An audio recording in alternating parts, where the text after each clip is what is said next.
Michelle D. slays sa Paris Fashion Week.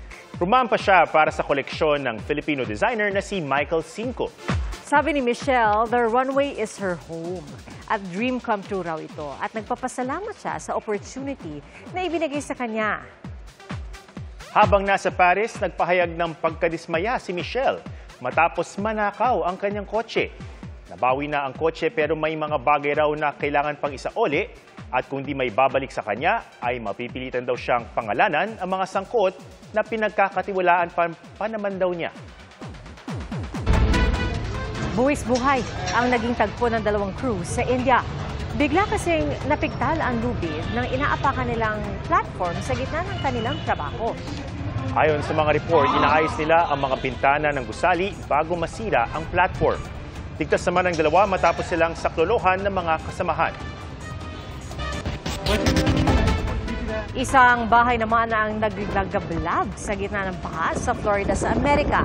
Isa pang Florida sa mga matinding hinagupit ng Hurricane Helene na kumitil na ng 70 buhay. Sa Tennessee, natrap sa bubong ng ospital ang mga pasyente at staff na sinagip naman ng pulisya.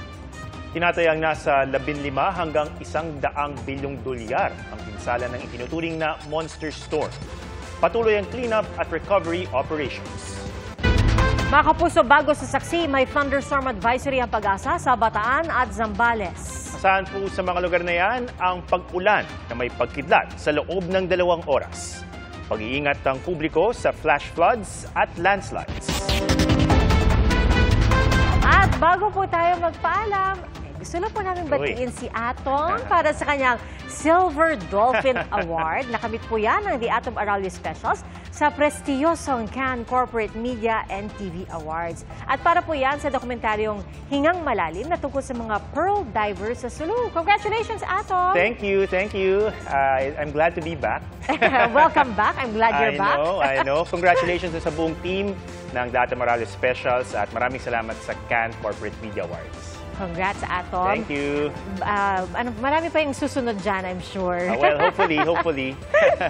At mga kapuso, 86 na araw na lang, Pasko na. Maraming salamat po sa inyong pagsaksi. Ako si Pia Arcangel. Sa ngalan ni Arnold Clavio, ako si Atom Aralio para sa mas malaking misyon at sa mas malawak na paglilingkod sa bayan. Mula sa GMA Integrated News, ang News Authority ng Filipino, hanggang bukas, sama-sama tayong magiging saksi!